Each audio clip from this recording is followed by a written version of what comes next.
Digital హైవేగా రూపుదిద్దుకుంటున్న Hyderabad to Bengaluru హైవేలో అటు Microsoft data centre కి, ఇటు పోల్పల్లి సెట్స్, అటు ఇంటర్నేషనల్ ఎయిర్పోర్ట్ కి, ఇటు రీజనల్ రింగ్ రోడ్ కి చేరువలో ఉన్న బాలానగర్ హైటెక్ పార్క్ లో ఇన్వెస్ట్ చేయండి.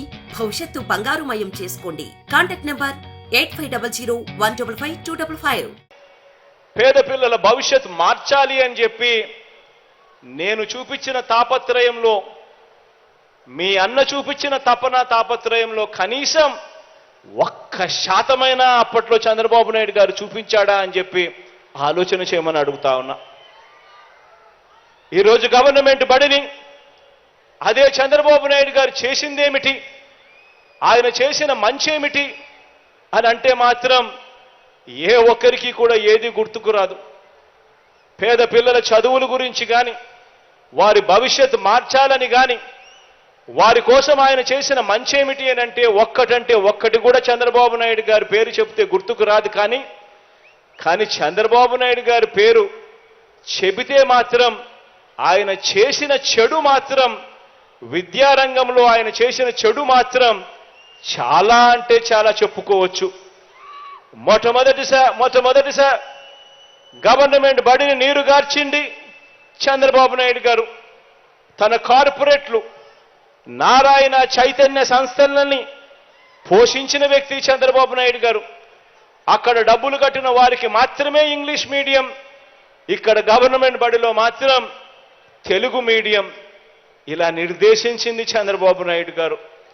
పిల్లలకు గవర్నమెంట్ బడులలో ఎలాంటి ఆహారం అందుతుందో కనీసం ధ్యాస కూడా ఏ రోజు పెట్టిన పాపాన పోలేదు ఈ పెద్ద మనిషి చంద్రబాబు గారు. బైజూస్ కంటెంట్ ఊసే లేదు, పిల్లలకు ట్యాబులు ఇచ్చే ఊసే ఎప్పుడు కనిపించలేదు, డిజిటల్ బోర్డులు క్లాస్ రూమ్లలో ఎప్పుడూ లేవు, డిజిటల్ బోధన అంతకన్నా లేదు, నాడు నేడుతో స్కూళ్లు బాగుపరచాలి అన్న తపన లేదు, ఆ కార్యక్రమం ఎప్పుడూ జరగలేదు. ఇంగ్లీష్ మీడియం గవర్నమెంట్ బడులలో లేదు. అమ్మ ఒడి అనే కార్యక్రమంతో బడికిపోయే పిల్లలను ప్రోత్సహించాలి, ఆ తల్లులను ప్రోత్సహించాలి అనే అడుగులు ఏ రోజు వేసింది లేదు.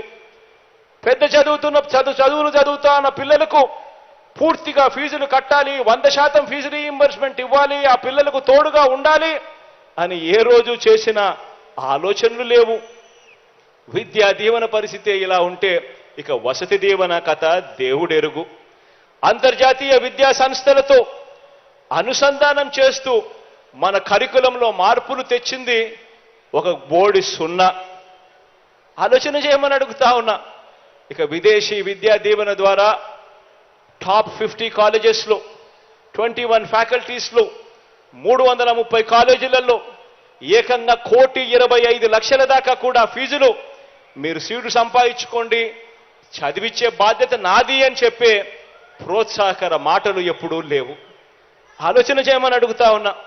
14 ఏళ్ళు సీఎంగా ఉన్నా, 3 సార్లు సీఎం అయినా ఈ రాష్ట్రంలో ఆయన చేసిన పరిపాలన వల్ల మంచి జరిగింది ఇది అని చెప్పి చెప్పడానికి ఒక్కటి లేదు. గ్రామంలో నిలబడి ఫలాని మంచి చేశాను అని చెప్పుకునే పరిస్థితి లేదు. ఫలాని సామాజిక వర్గానికి నేను మంచి చేశాను అని చెప్పుకునే పరిస్థితి లేదు. అవ్వ తాతలకి ఇది చేశానని చెప్పుకునే పరిస్థితి లేదు. రైతన్నలకి మంచి చేశా అని చెప్పుకునే పరిస్థితి లేదు. అక్క చెల్లెమ్మలకి ఇది చేశా అని చెప్పుకునే పరిస్థితి లేదు. చదువుకుంటున్న పిల్లలకు, జాబుల కోసం వెతుక్కుంటున్న పిల్లలకు ఇది చేశా అని చెప్పే పరిస్థితి అంతకన్నా కూడా లేనే లేదు. ఆలోచన చేయమని అడుగుతా ఉన్నా. ఇలాంటి వ్యక్తులతో యుద్ధం జరుగుతూ ఉంది. ఈరోజు నేను చెప్తా ఉన్నా, ఈరోజు మారీచులతో యుద్ధం చేస్తా ఉన్నాం. మంచి చేయడానికి మీ బిడ్డ, మీ అన్న 4 అడుగులు ముందుకు వేస్తే 8 అడుగులు లాగాలని చెప్పి తాపత్రయపడే శక్తులతో ఈరోజు యుద్ధం చేస్తా ఉన్నాం. ఈరోజు యుద్ధం జరుగుతూ ఉన్నది, వాళ్ళు చేస్తూ ఉన్న యుద్ధం కేవలం జగన్తో కాదు. ప్రతి ఒక్కరూ ఆలోచన చేయండి. జగన్ అనే ఒక్కడు గన పక్కకు తప్పుకుంటే జరిగే నష్టమేమిటి అని చెప్పి ప్రతి ఇంట్లో, ప్రతి తల్లి, ప్రతి తండ్రి, ప్రతి పాప, ప్రతి పిల్లాడు కూడా ఆలోచన చేయమన్నాడు.